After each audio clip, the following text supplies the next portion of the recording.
আসসালামু আলাইকুম প্রিয় 19তম শিক্ষক নিবন্ধন পরীক্ষার্থী বন্ধুরা, আজকে আমরা বাংলা বিষয় থেকে 5টি ইম্পর্ট্যান্ট প্রশ্ন দেখে নিব যেগুলো প্রায় পরীক্ষার মধ্যে এসে থাকে।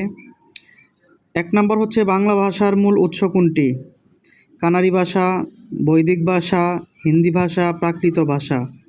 তো সঠিক উত্তর হচ্ছে প্রাকৃত ভাষা। 2 নম্বর প্রশ্ন, রেস্তোরাঁ কোন ভাষার শব্দ?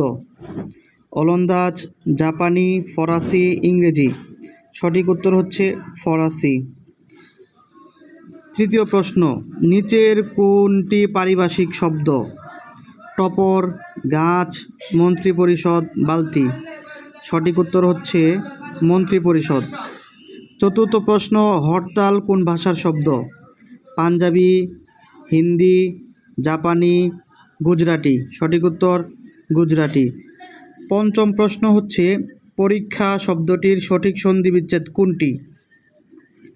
এখানে 4টি অপশন দেওয়া হচ্ছে, তার মধ্যে দ্বিতীয় যে অপশন খ, পরিযোগ দীর্ঘই দিয়ে ইক্কা, পরীক্ষা।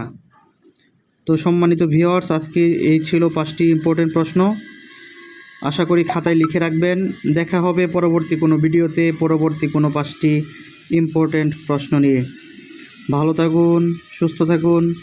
আসসালামু আলাইকুম।